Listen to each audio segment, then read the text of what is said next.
संक्षिप्त बंधु, जैसा आपको पता है कि आज अपने शाखा का 100वां दिन है।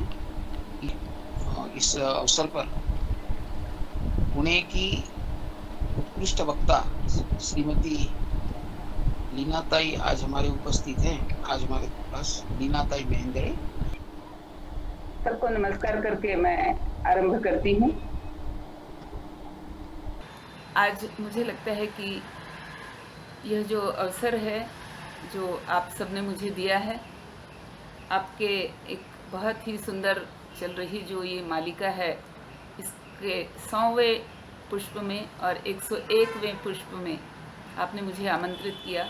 इसके लिए मैं आप सबों का बहुत बहुत आभार व्यक्त करती हूँ। आप सभी जिस बहुत ही नवीनतम घटना से परिचित हैं, मैं एक बार उसका पुनः स्मरण कराना चाहती हूँ। और वह घटना ये है कि अभी 5 अगस्त को हमारे देश के सर्वोच्च नेता जो हैं उन्होंने, और हमारे देश का जो सर्वोच्च न्यायालय है उसके जजमेंट के बाद, उसके आदेशों के बाद हमने अयोध्या में राम जन्मभूमि पर दोबारा शिलान्यास किया और आगे यहाँ पर एक भव्य राम मंदिर बनेगा।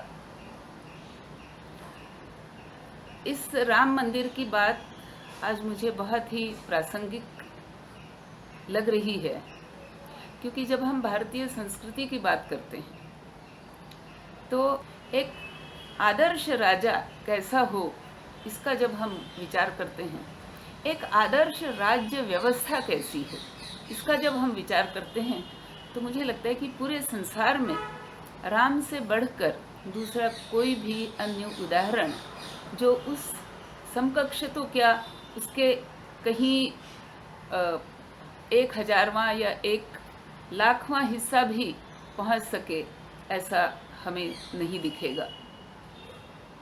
इसलिए इस घटना का स्मरण हमारे लिए आज अत्यावश्यक है।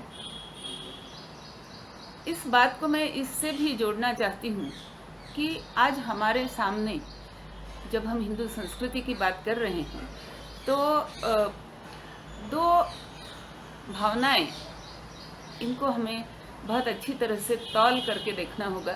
एक भावना है आत्मगौरव की और एक भावना है आत्मग्लानि की या कुंठा की। जब तक हम कुंठा की भावना में रहेंगे तब तक हम पराजित मनोवृत्ति में रहेंगे, और जब हम आत्मगौरव की बात करेंगे, जब हम आत्मगौरव की भावना में रहेंगे, तभी हम विजय की बात कर सकेंगे। लेकिन जैसे एक शब्द है सूडो सेक्युलरिज्म, उसी तरह से कहीं ना कहीं, कभी ना कभी हम पर ये आरोप भी लगता है कि आप जिस आत्मगौरव की बात करते हैं वह एक्चुअली रियलिटी में नहीं है, वह स्यूडो आत्मगौरव है या अनरियल आत्मगौरव है। खैर, इसकी चर्चा मैं थोड़ा रुक करके करूँगी, पर अभी मैं एक छोटी सी दूसरी घटना की मैं आपको स्मरण दिलाना चाहती हूँ, और यह घटना है अभिमन्यु के वध की। चक्रव्यूह को भेदने की कला जिसे आती है वह है अर्जुन और उसका सारथी श्री कृष्ण। लेकिन उन दोनों को घेर कर रखने का, उन दोनों को एंगेज करके रखने का जिम्मा जो है वह सुशर्मा उठाता है। अभिमन्यु का रथ अकेला चक्रव्यूह के अंदर जाता है और फिर उस चक्रव्यूह में अभिमन्यु का क्या होता है ये कथा हम सब जानते हैं। मुझे लगता है कि जब हम आज भारतीय संस्कृति की बात करते हैं तो ऐसा नहीं है कि हमारे पास उस चक्रव्यूह के भेदन की क्षमता ना हो। ऐसा नहीं है कि हम शौर्य में कहीं कम पड़ रहे हैं। ऐसा नहीं है कि हम अपना सामर्थ्य नहीं दिखाना चाहते हैं। लेकिन शायद रणनीति में अगर हम कहीं न कहीं अकुशल हैं या कमज़ोर पड़ रहे हैं तो हमारी संस्कृति शायद उस जगह पे पहुंच रही है जहां उसकी अवस्था अभिमन्यु के जैसी हो सकती है। इससे बचने के लिए हमें अपनी रणनीति को ठीक से देखना पड़ेगा। नीति और रणनीति दो शब्द हैं, दोनों का महत्व है और दोनों के लिए हमें शॉर्ट टर्म, मिड टर्म और लॉन्ग टर्म इस प्रकार की तीनों नीतियों का विचार करना पड़ेगा। यह विचार मेरे हिसाब से मैं कल के लिए मैंने रखा है। आज मैं इस व्याख्यान में 3 मुझे लगता है कि हिस्से पढ़ते हैं। एक कि भूतकाल से लेकर के आज तक भारतीय संस्कृति की पहचान हम किस प्रकार बता सकते हैं। दूसरा हिस्सा यह है कि भारतीय संस्कृति की जो अवस्था है उसे आज हम किस रूप में देख रहे हैं, जिसको हम इंग्लिश में कहते हैं स्वॉट एनालिसिस, यानी आज हमारी संस्कृति की स्ट्रेंथ क्या है, इसकी वीकनेस क्या है, इसके पास अपॉर्चुनिटीज़ क्या हैं, इसके ऊपर थ्रेट्स क्या हैं। ये एक स्वॉट एनालिसिस का विषय होता है कि वर्तमान काल में हम कहाँ हैं। लेकिन जो सबसे ज़्यादा महत्व का विषय है वो ये है कि अगर हम जो भी संकट देखते हैं, जो भी हमारा थ्रेट परसेप्शन है, उससे निपटने के लिए हमारे पास रास्ते क्या हैं, उपाय क्या हैं, टेक्निक क्या है, तंत्र कौशल्य क्या है, ज्ञान क्या है, और इस सबसे ज़्यादा महत्व की बात कि हमारी मनोदशा है कि नहीं है। तो इसकी चर्चा इस प्रकार 3 भागों में मुझे लगता है कि मैं अपनी चर्चा प्रस्तुत करना चाहूँगी।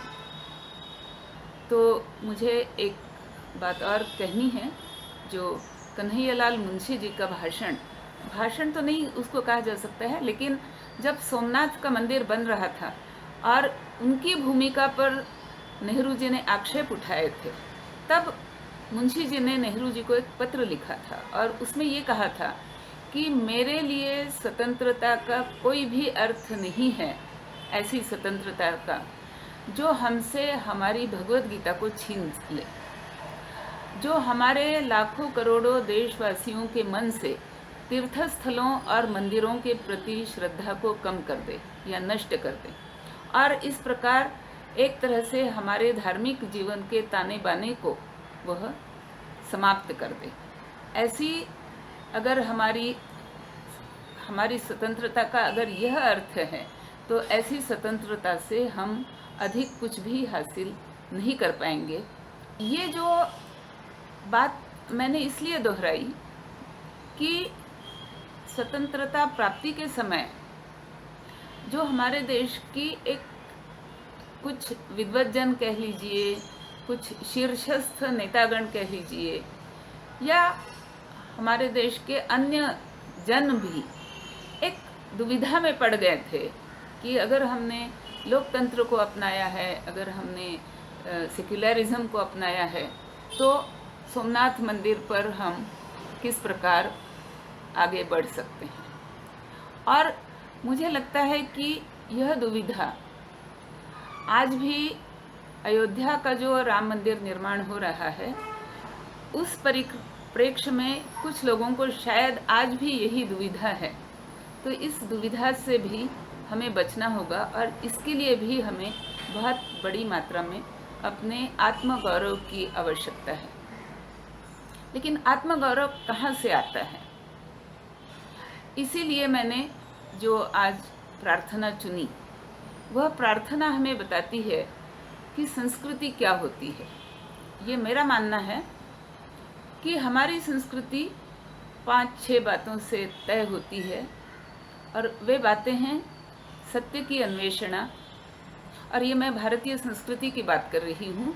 संसार की हर एक संस्कृति की अपनी अपनी अलग अलग विशेषताएं, उनके पहचान के अलग अलग तरीके होंगे, लेकिन भारत की संस्कृति जो है, इस संस्कृति की पहचान के तरीके जो मुझे लगता है वो ये हैं कि सत्य की अन्वेषणा, ज्ञान की प्राप्ति, उस ज्ञान में सबकी साझेदारी, प्रेम और सौहार्द की भावना, और पांचवा जो मैं गिनाती हूँ वो है श्रद्धा।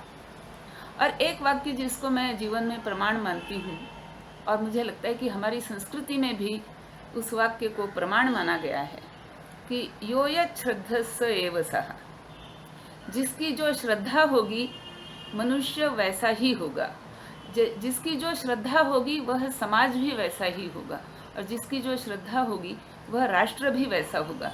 इसलिए सबसे पहले तो हमें ये सोचना पड़ेगा कि हम संस्कृति के भविष्य की बात कर रहे हैं तो इस संस्कृति में हमारी श्रद्धा कितनी है, ये हमें पहले अपने मन में, अपने समाज में, अपने राष्ट्र चिंतन में हमें कहीं न कहीं सोचना पड़ेगा। तो जब हम इन बातों की ओर आते हैं तो जो मुझे लगता है कि एक बात जो इन गुणों को प्रसुरित करने के लिए, या ये गुण समाज के सभी तबकों में उतरें, सभी वर्णों में उतरें, इसके लिए एक हमारी संस्कृति ने एक बहुत ही सुंदर नीति अपनाई थी। और मुझे लगता है कि उस नीति को या उस परंपरा को कहीं ना कहीं हम भूल रहे हैं या बिसर रहे हैं। उसकी तरफ मैं दो नीतियों की बात करना चाहती हूँ। एक नीति ये थी कि हमारे मनीषियों ने ये कहा था कि हमारी जीवन शैली कैसी हो। तो इस जीवन शैली में, जिसे मैं आज 3 टायर लाइफस्टाइल की बात करती हूँ। एक कि हम वनों के साथ भी रहें, वनों के अंदर भी रहें, वन्य प्राणियों के साथ हम रह सकें, वनवासी जनों के साथ हम रह सकें, उनके साथ हम अपने ज्ञान का, अपने खोज का, अपनी अन्वेषणा को साझा करें, उनके साथ हम कुछ सीखें, हमारे साथ कुछ वो सीखें। इस प्रकार की एक वनवासी जीवन की प्रणाली हमारी जीवन शैली का एक हिस्सा थी। दूसरी ग्रामीण जीवन शैली, जहाँ हम उत्पादन और हर प्रकार का उत्पादन, शिल्पकला, सभी प्रकार की कलाएं, इनकी सीख, इनका प्रचार, इन बातों के लिए हमारा रोज़मर्रा का जीवन है वह ग्रामीण जीवन कहलाता था। और एक कभी कभार के लिए हमारा शहरी जीवन भी हुआ करता था, जिसको नागरी जीवन कहा जाता था। और राजा, बड़े बड़े व्यापार, अंतर्राष्ट्रीय गोष्ठियाँ, ये सारी चीज़ें शहरों में या जो राज दरबार का स्थान है वहाँ संचालित होती थी।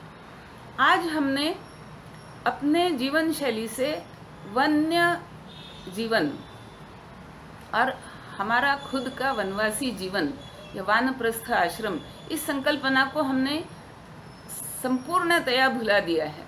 और कितनी जल्दी भुला दिया है, यह भुलाने का इतिहास केवल पिछले 200 वर्षों का है। 200 वर्षों से जब अंग्रेजों ने ये कहा कि हमें इस देश से लूटना है, और इस लूट में सबसे जो हमारे लिए सबसे सरल माध्यम है लूट के, जो सबसे बने बनाए जो यहाँ उत्पाद हैं जिनको हम तुरंत लूट करके ले जा सकते हैं, वो है हमारा वन्य उपज, हमारे पेड़ पौधे। तो अंग्रेजों ने ये कहा कि बाकी लोग अगर वन में आते रहेंगे, बाकी लोग अगर गुरुकुल चलाते रहेंगे, बाकी लोग अगर वानप्रस्थ आश्रम का नाम लेकर के वनों में आते रहेंगे, वनवासी जो हैं वहाँ पर उनके साथ मेल जोल बढ़ा करके रहते रहेंगे, तो हमारी जो लूट की नीति है उस पे बहुत बड़ा खतरा है। तो उन्होंने एक एक्ट पास कर दिया, एक कानून बना दिया कि वनों पर अधिकार केवल और केवल सरकार का है, और जो भी व्यक्ति वहाँ जाएगा या उस पर कोई अधिकार जमाना चाहेगा वह दोषी कहलाएगा।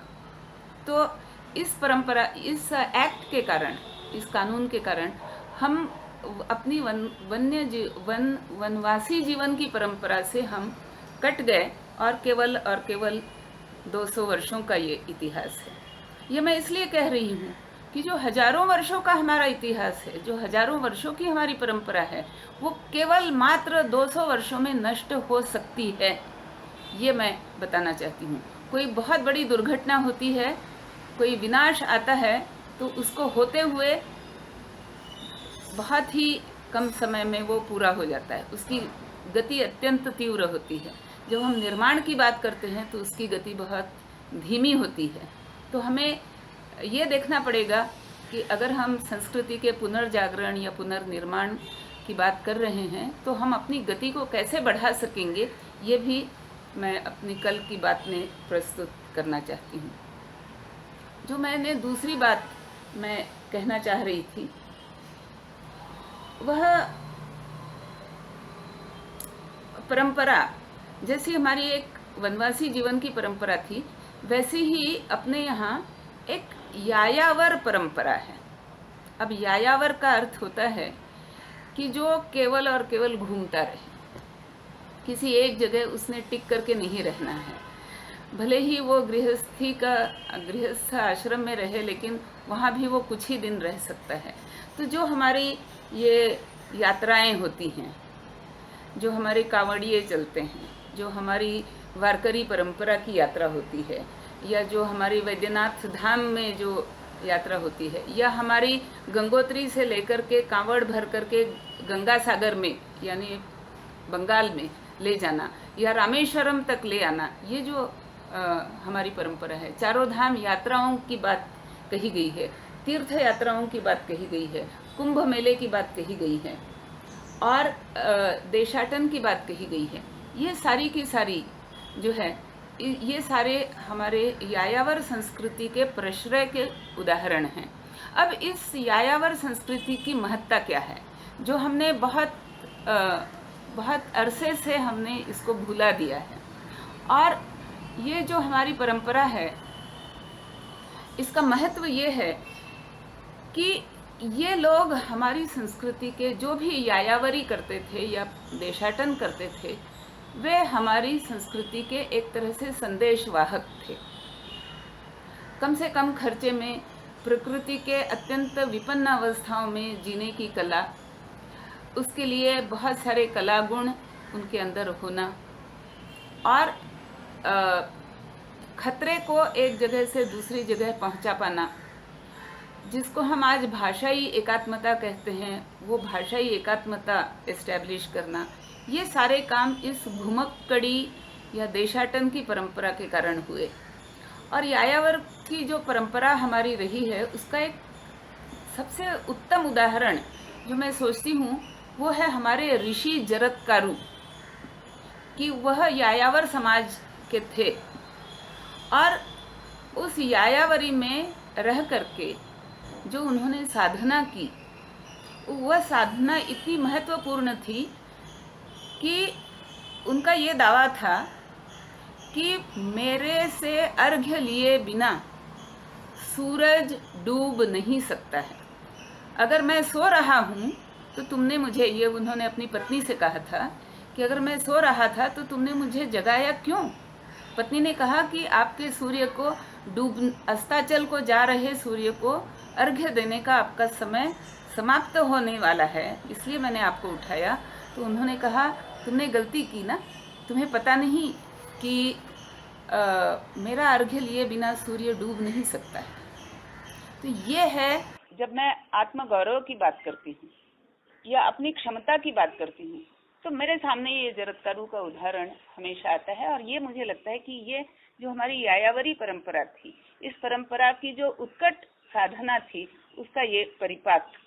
तो ये दो परंपराएं जो हमारे जीवन शैली में थी, इसमें से यात्रा की परंपरा हमने थोड़ी बहुत बचा करके रखी है, लेकिन जो इस परंपरा के जो वाहक हैं, जैसे आज भी हमारे यहाँ महाराष्ट्र की अगर हम बात करें तो हमारे यहाँ वासुदेव या कैकाड़ी जोशी या वाघ्या मुरली वाले, ये जो तमाम लोग हैं जिनको हम आज बहुत ही उपेक्षा की दृष्टि से देखते हैं, लेकिन आपको मैं स्मरण दिलाना चाहती हूँ कि जब शिवाजी अपने राज्य को बना रहे थे, बचा रहे थे या विस्तार कर रहे थे, तो हमेशा इन्हीं लोगों ने उनके लिए गुप्तचरों का काम किया।